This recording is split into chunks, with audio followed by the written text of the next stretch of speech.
This is Democracy Now!, democracynow.org, The War and Peace Report. I'm Amy Goodman.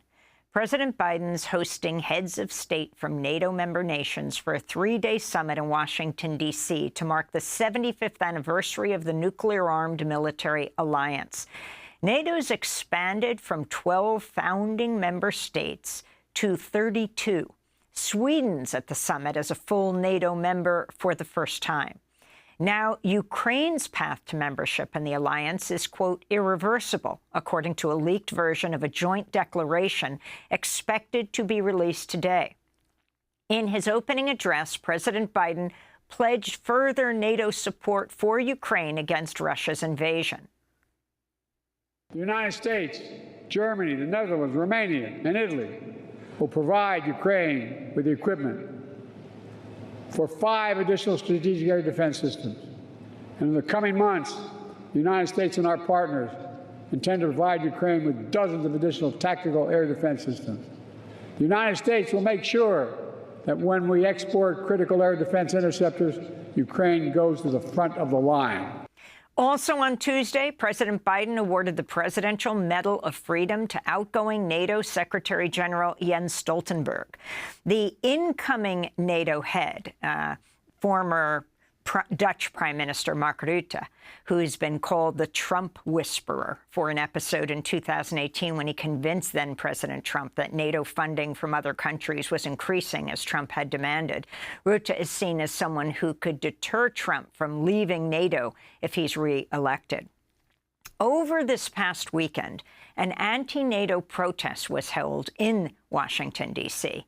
Speakers included German parliament member Sevim Dagdelen.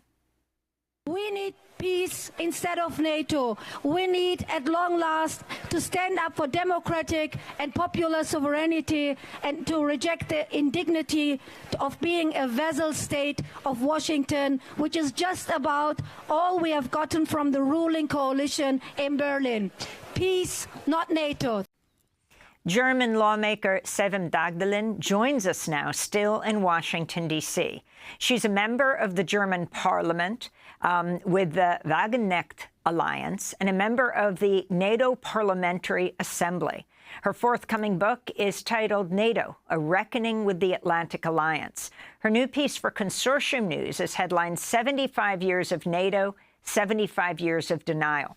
Welcome back to Democracy Now!, Sevim Dagdelen. If you can explain why you came to Washington, D.C., and give us your history of NATO, what you think it's most important to understand.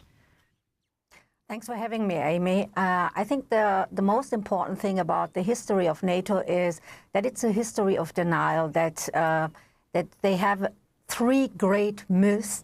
The first is that it is a defense alliance, and at least after 1999, with the aggression against the Federal Republic of Yugoslavia, we know it is a war alliance. They breached the international law. They were bombing Belgrade 79 days, even television stations, the Chinese embassy, and 20 years of war in Afghanistan, the aggression against Iraq, the aggression 2011 against Libya. That shows us this is just a lie with a defensive alliance. The second great myth of the NATO is that they are an alliance, a collective of democracies against authoritarian regimes. And this is a historic lie. Just one example, one of the founding member states was Portugal under the fascist dictator Salazar, who tortured Africans in concentration camps in Mozambique, in Angola. So the NATO had never problem with fascist dictators. Even the bilateral treaties between the United States and the Spanish dictator Franco was at stake. And the third great myth of the NATO is that they are an alliance of values and human rights. But how can you talk about human rights and values if you still have the torture center in Guantanamo Bay where people are tortured in the war on terrorism of the United States, or 14 years of prosecution of torture against a journalist like Julian Assange, whose crime was to expose U.S. war crimes in Iraq or NATO war crimes in Afghanistan, or even, according to the well-known Brown University in the United States, that in the last 20 years, the wars of the United States and their allies killed more than 4.5 million people. And if we look to Gaza, which is unconditionally supported by the United States and the NATO, and especially, for example, from Germany, we see it's a hypocrisy to talk about human rights if they are complicit to all the crimes done by the Israeli government. I mean, killing 15,000 children in Gaza. You cannot justify that with of course, the legitimate right of self-defense. But this war with more than 15,000 dead children is not an act of self-defense anymore, and the NATO is complicit to this war. So we do have this great news, and I think it was about time on the 75th anniversary to do a reckoning with all these crimes. One of the summit's crucial goals is to offer Ukraine an irreversible path to NATO membership. Of course, Ukrainian President Zelensky is in the United States right now. How sustainable is NATO's continued military support for Ukraine? Do you see it getting in the way of any kind of negotiation that would end the war?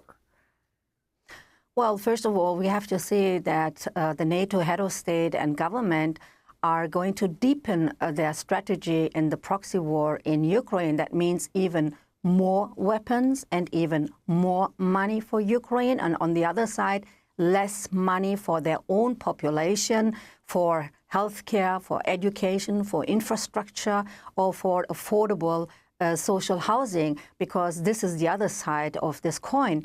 That they have social cuts on the other side to finance this money going to Ukraine and the weapons. And I found it very remarkable the last days, even though I do not agree on many things of the Hungarian head of state, Mr. Viktor Orban, but I found it very remarkable how much he is being criticized for just trying to have a dialogue. And I think it's the right way to go, what he is doing with his trips to Kiev first, and then to Moscow, and then to Beijing, and now in Washington. He is trying to have a dialogue because whoever wants to stop the killing in Ukraine, he has to send diplomats and not weapons. Let me ask you about Germany, where you are from. You're a member of parliament there. The U.S. is the largest arms supplier to Israel. Germany is the second largest arms supplier. This is the 75th anniversary of NATO. What are the implications of NATO's support for Israel right now? Well, the implications are that the NATO lost, even if they had at least a tiny little bit of moral integrity, they lost every moral integrity, at least in the global south, with their unconditional support for the, in parts, very extreme right-wing government of Benjamin Netanyahu. And even in Europe, for example, we do have support for recognition of the Palestinian state by 3 member states like Ireland, Spain, and Norway, because they want to stop this unconditional support. And Sweden's already done it.